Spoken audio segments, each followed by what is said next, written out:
Let's look at the two passages. First, in Romans 3:31, Paul makes clear that what he's teaching about faith does not nullify the law, but rather establish the law. So when he's talking about the law there, he means the Torah, the 5 books of Moses, within which is the teaching, beginning at Genesis 15:6, that we are justified by faith, that we come into right relationship with God first by trusting him, and it's out of that that our works flow. So that's his point there. What I'm teaching about faith, he's saying, that doesn't nullify what the Torah teaches. In fact, that establishes it because it puts it in its proper place.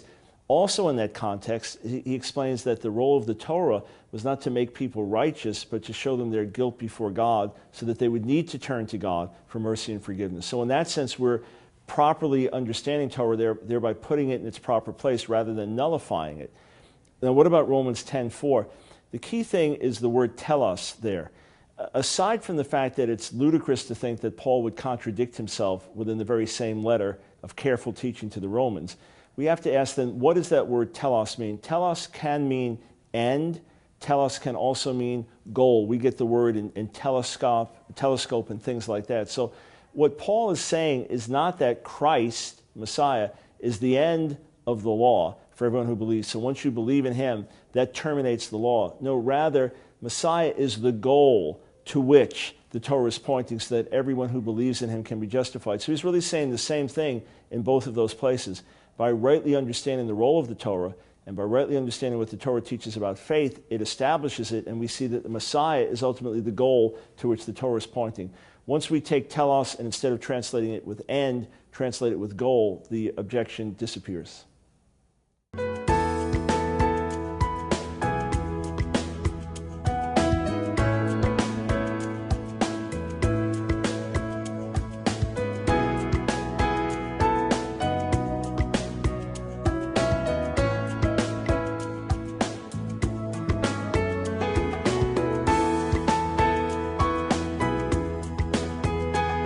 The idea that Paul or whoever wrote Hebrews had a greater revelation than Jesus is complete nonsense.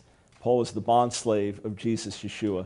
Not only that, this is one of the foundational things that Jesus laid out in Matthew 5 and then repeated again in Luke 16. And he said plainly that he didn't come to abolish the Torah of the prophets, but to fulfill. So first let's think about what he did with regard to the Torah and the prophets. He took the ethical requirements of the law to a higher standard. He didn't abolish them. For example, adultery, he now said, thinking the thought in your heart is a form of adultery. Hatred is a form of murder. So he took the ethical moral requirements to a deeper level. Everything that had to do with our approach to God, things like temple, sacrifice, priesthood, blood, he brings to fullness in his own life and death and resurrection. The full meaning of the sacrifices, that to which they're pointing. And then the feasts and the holy days find their prophetic meaning in his death, resurrection, outpouring of the Spirit, and eventually in his return. So we see that all of what came before was pointing towards him, finding its full meaning in him. Even the concept of Sabbath, when he says in Matthew 11:28, "Come to me, all you who are weary and heavy laden, and I will give you rest," is in the context of the way of religious tradition, which we see in the next chapter, versus finding true Sabbath rest in him. So he's saying everything is pointing towards him. The emphasis in Hebrews is that now that the new has come, there's a new covenant that's been made, and that's explicit in Jeremiah 31, verses 31 to 34, that the Sinai covenant would come to an end, and that God would make a new and better covenant and take the truths of Torah, take Torah and write it in the hearts of his people, and there'd be a supernatural empowerment to keep these things. And we experience the realities of the new covenant already, but in fullness at the end of this age. So how do you put the two things together? The regulations of the covenant, the blood sacrifices, we haven't had them anymore. Hebrews might well have been written right before the temple was destroyed, and he's saying this is about to fade away. The earthly priesthood functioning at an earthly temple, we haven't had. If you will take the bulk of the legal material of the Torah and compile it, you'll see about 75% of the commandments that are for all time, for all generations, forever, we cannot keep without a functioning temple, priesthood, and Jewish self-governance in the land. So when we look at this material and realize all these things that were forever, the blood sacrifices, a lot of the priestly rituals, we can't keep anymore, we can't do. What's happened? Something new and better, that to which it was pointing, has come. So if it was abolished, done away with, then let's throw out the biblical calendar. Let's throw out the importance of blood sacrifice. Let's throw out the morality of the Torah, and let's do whatever in the world we want and divorce ourselves from this. No, the opposite has happened. Everything to which it was pointing has now come in its fullness. It has been filled up to the full. So the old regulations and rituals that were part of the previous covenant are no longer applicable because the full meaning of the covenant has come to pass. And it's only when you understand that God didn't abolish it or destroy it. It's like going from a typewriter to a computer. That to which it was pointing has now come, so you don't need the typewriter because you have the computer. But it's based on that model that the fullness has come.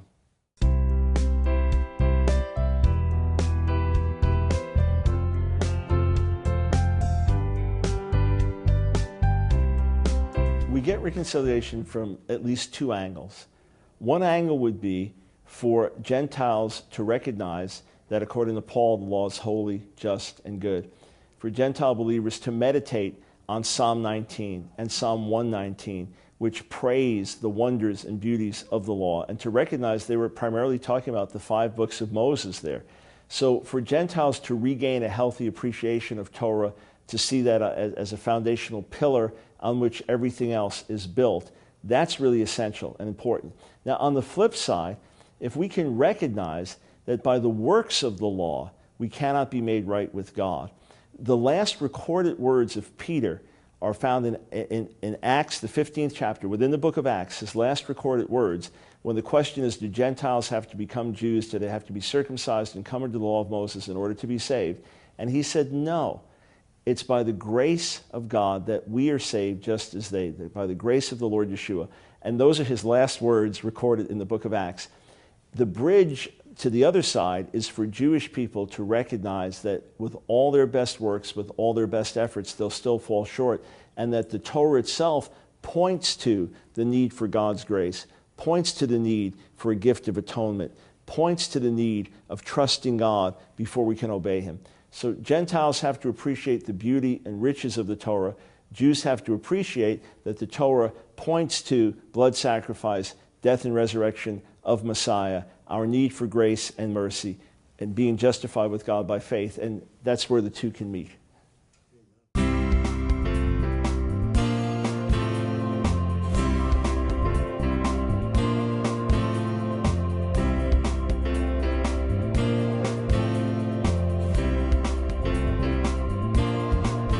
There are several different dimensions that we have to look at. First, the feasts, the biblical calendar, these were given as gifts to the Jewish people. This was not bondage. This was a gift to the Jewish people. This is part of a special heritage. This was something that would tie Israel back in with its history and ultimately have Israel looking ahead to the future. This is something that would help keep Israel be separate from the nations by having a distinct calendar. So in and of themselves, there's nothing negative about them. There's nothing bad about them. This is all positive and wonderful and should be recognized as such. They are the feasts of the Lord, the holy days of the Lord. What God was against, and Isaiah 1 mentions it, Amos 5 you mentioned is against it, Jeremiah 6 and 7 have references against it as well, Micah 6, Hosea 6. There are different passages, Psalm 40, that would seem to indicate that God didn't want these anymore, that he was sick and tired of them. In the prophetic passages that I mentioned, what he was sick and tired of was hypocritical worship. For example, in Isaiah 1, he says, I don't want you trampling my courts. He said, I don't want you lifting your hands in prayer because your hands are stained with blood. He said, I don't want your holy days, convocations. I don't want your Sabbaths. So they had taken something sacred and made it abominable. Proverbs says even the prayer of the wicked is an abomination. So we know prayer is a wonderful thing. And Isaiah 1 says, I don't want it. I don't want you raising your hands. So the problem was not the feast. The problem was not prayer. The problem was not the Sabbath. The problem was hypocrisy. The problem was people with a wicked heart now thinking if I just keep the outward routines, God will be happy with me. It would be like God telling a pastor in his church, I don't want your tithes. I don't want your Sunday services. I don't want your hymns. You're hypocrites. The problem was not with the tithes or the Sunday services or the hymns. The problem was with hypocrisy. Now, what about some of these New Testament texts that you mentioned? We know that in 1 Corinthians 5, Paul writes to the Corinthians and tells them to keep the feast of Passover, that Messiah, our Passover lamb, has been sacrificed. whether he means it metaphorically, spiritually keep the feast, or whether he actually means that they should observe it. Either way, it wasn't a negative. It was not something that would pull them down or be anti-spirituality. In Colossians 2 and in Galatians 4, he's dealing with some issues. In Galatians, where there was a legalism and a teaching that you had to be circumcised and obey the law of Moses in order to be saved. In Colossians, it seems that there was some of that teaching, but more mingled with a type of Gnosticism and other mystical Jewish beliefs and angelic worship, some odd type of religious mix that they were getting into. And somehow they got to a point, these are Gentiles now, not Jews, remember. God never commanded the whole Gentile believing world to keep all the feasts. That's where you have that one reference that Paul makes, could be metaphorical or not, but there's nowhere where it was taught in all the letters, you must keep all the feasts. Yet they were now judging spirituality based on, are you keeping the Sabbath? Are you keeping the feast? And Paul said, no, these are shadows. The reality is found in the Messiah, and you have lost connection with the head. Similar to the hypocrisy things. What in the world is the use of your new moons and your Sabbaths and your holy festivals when you've lost sight of what they're actually pointing towards? You've concentrated on the shadow and lost sight of the reality. He doesn't forbid them from keeping these things, but he says your emphasis is wrong and you've gotten detached from the head. That is a problem I have seen with some believers that get so excited about the observance of days and new moons and feasts and festivals, they lose attachment with Jesus, Yeshua. They get so caught up with the shadow, they lose sight of the reality. As far as the Galatians, either they had fallen prey to thinking they had to keep all the Jewish holy days and new moons and Sabbaths, etc., in order to be right with God, and he's criticizing that, or they were also involved in some type of astral worship and sacred holy days. We know that there's nothing wrong with having holy days. And the Christians who often criticize Gentile believers and say you shouldn't keep the holy days, you shouldn't keep the seventh-day Sabbath, you shouldn't keep the feast, that's wrong. They have no problem keeping Sunday Sabbath, celebrating Easter, celebrating Christmas.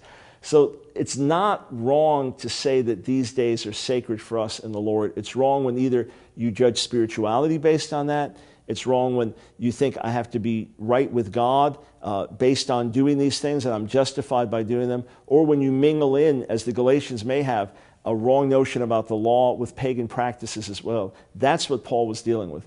But the idea that it's wrong to keep the feast today, absolutely not. For Jewish believers, it's a way to connect back to their heritage, and it's a great way to teach family and to tell the larger Jewish community we are connected. For Gentile believers, as long as it's not done with bondage or an obligatory sense, it's a great way to tie back in with Jewish roots, to see the prophetic significance of the holy days, and even to tell the Jewish community, hey, we are part of you. We don't have a separate alien religion. Rather, this is what your faith is pointing towards.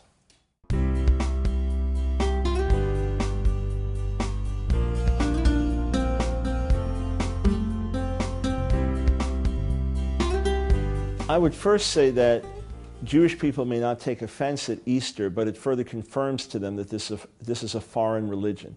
It is separate. We have Passover, they have Easter. We have Hanukkah, they have Christmas. We have our faith, they have their faith. This further confirms that because it does seem to be utterly separate to them. They're not cognizant of the idea that Yeshua died at the time of Passover. They're not cognizant of the fact that he rose with first fruits, that he sent his Spirit at Shavuot, at the Feast of Weeks, Pentecost, etc. So this further confirms the separateness. For reconciliation, it's a tall order, and it's almost like fighting City Hall. It's going to have to take God's grace to turn things. But ideally, the church should go back to the earlier custom of celebrating the death and resurrection of Jesus at the same time every year that the Jewish community celebrates the Passover. Within the first few centuries of what we call Christianity, there was a division. One part of what was called the early church, or what we call the early church, is the Gentile believers in Jesus. One part would celebrate the death and resurrection of Jesus at the same time that the Jewish community would celebrate the Passover. Another group said, no, every year we celebrate the death on Friday and the resurrection on Sunday. And ultimately, under Constantine, they said, we want to make a separation. We do not want to be dependent on these cursed Jews for their calendar, and we don't want to be partaking of their customs. So there was a very ugly and arrogant separation that took place. What I say is, it's perfectly fine to celebrate Messiah's death on a Friday and resurrection on a Sunday, because he did rise on a Sunday. and we believe he died on a Friday. So do that during the Passover season. I encourage churches, and again, it's a tall order because Easter Sunday is a big thing, and the Easter egg hunts and the family coming together and all this stuff. But to the extent churches are willing to do this, throw out the Easter terminology because that is unnecessarily divisive. Talk about Passover and first fruits, and in that context, the death and resurrection of Yeshua. So I have no problem with it being celebrated, his death on a Friday and his resurrection on a Sunday, but do it within the Passover season. That's a way to bridge a gap. It may not be chronologically exact, but it's a way to bridge a gap to say when you're celebrating Passover, we're celebrating Messiah's death. And during this very season, we're doing the same thing. And then to look at the 1 Corinthians 5 passage and to say, as the Jewish community is not eating bread, what can we do to get the leaven out of our midst spiritually? And to really concentrate on that as a season of spiritual purification together with the Jewish people. I do believe that spiritually will come in much better alignment, and it'll be part of the way that God regathers the Jews to their faith in Jesus the Messiah and regathers the church to its Jewish roots, and they can come together around that.